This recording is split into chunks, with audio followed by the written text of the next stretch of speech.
এবং তারা তো উৎসব পালন করছে এই দিনগুলোতে। মুসলিমরাও বলছে মেরি ক্রিসমাস, তাই না? একজন মুসলিম যখন বলেছে মেরি ক্রিসমাস, তার মানে হচ্ছে সে স্বীকার করেছে, মন থেকে না করলেও মুখ থেকে বলেছে আল্লাহ পাক 25শে ডিসেম্বর সন্তান জন্ম দিয়েছেন। বুঝি না আমরা কি বলি, অথচ এই কথা যদি আসমান সমূহ শুনতো, পাহাড় শুনতো, রিয়্যাক্ট করার ক্ষমতা পেত, এখতিয়ার পেত, তারা নিজের অবস্থান থেকে সরে যেত। শোনেন, যখন নূহ আলাইহিস সালাম ছিলেন, তিনি মুসলিমই ছিলেন এবং তার ধর্মের নাম ইসলামই ছিল।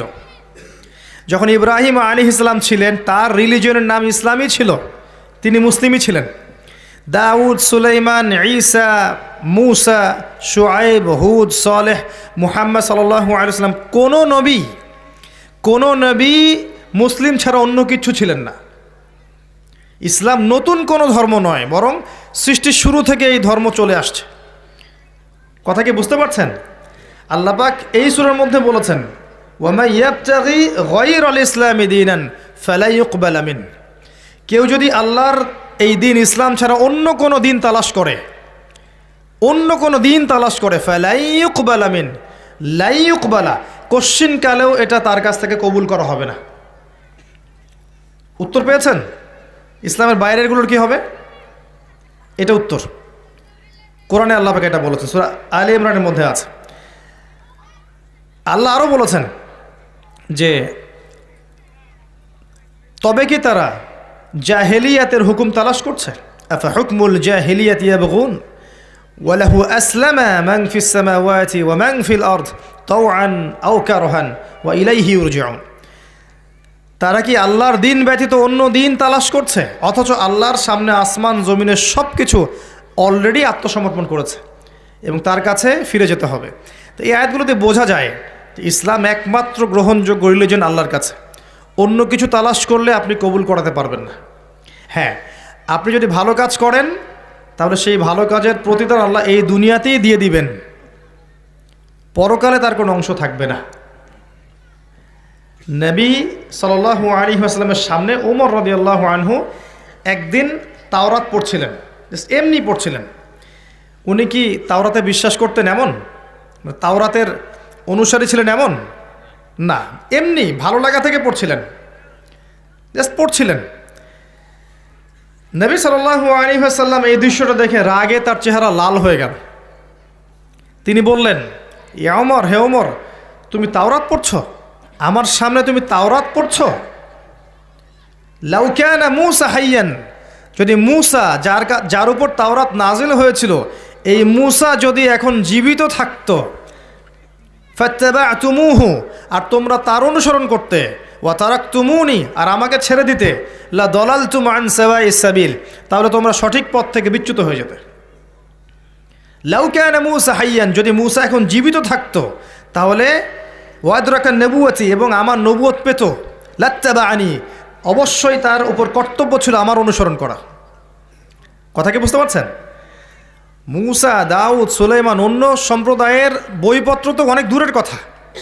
সেই নবীগণ যদি এখন জীবিত থাকেন, পৃথিবীতে আবার আসেন, তাদের জন্য কোরআন হাদিস এর বাইরে কিচ্ছু অনুসরণ করা জায়েজ হবে না। এমনকি ঈসা ইবনে মারইয়াম যখন আসবেন, তিনি কি নতুন ধর্ম নিয়ে আসবেন? ও ঈসা আলাইহিস সালাম যে আবার আসবেন আপনারা জানেন তো, নাকি বিশ্বাস করেন?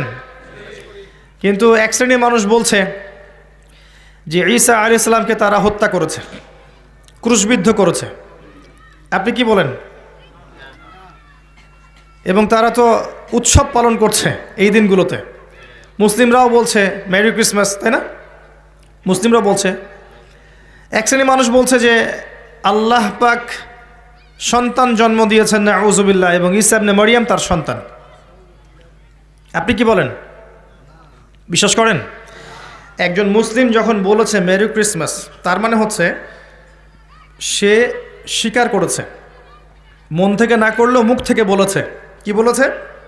যে আল্লাহ পাক 25শে ডিসেম্বর সন্তান জন্ম দিয়েছেন।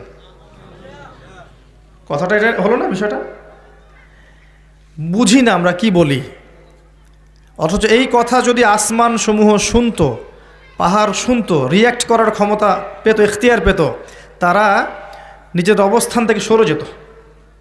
এটা সূরা মারিয়ামের শেষের দিকে আছে। ওয়াকুলুনা ইত্তাখাযার রহমানু ওয়ালাদা, তারা বলে যে রহমান সন্তান ধারণ করেছে। লাকাদ জিতুম শাইআন ইদ্দা, তোমরা প্রচণ্ড ভয়ঙ্কর কথা নিয়ে এসেছো। তাকাদুস সামাওয়াতু ইয়াতাফাত্তারনা মিনহু ওয়া তানশাক্কুল আরদ ওয়া তাখিরুল জিবালু হাদ্দা, এই কথা শুনে আসমান, জমিন আর এই পাহাড় ফেটে চৌচির হয়ে যেতে চায়।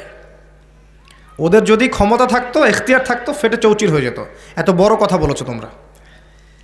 তো ঈসা ইবনে মারইয়াম যখন আসবেন, তিনি মুহাম্মদ সাল্লাল্লাহু আলাইহি ওয়াসাল্লামের উম্মাহ হয়ে আসবেন। তার আসার কারণ কি? কি জন্য আসবেন? হ্যাঁ, মাশাআল্লাহ, তিনি হচ্ছেন সত্য মাসিহ। সত্য মাসিহ আসবেন মিথ্যা মাসিহকে হত্যা করতে।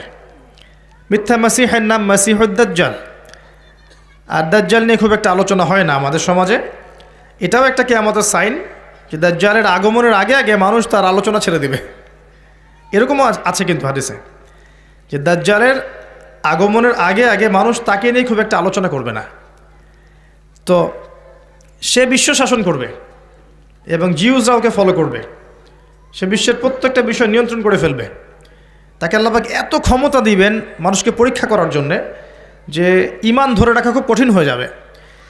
এই সময় একটা সূরা আপনাকে বাঁচাবে, তার নাম কি? সূরা কাহফ। নিয়মিত প্রত্যেক জুমায় পড়েন। প্রথম 10 আয়াত, শেষের 10টা আয়াত মুখস্থ করেন। আল্লাহ পাক তৌফিক দান করুন, আমিন।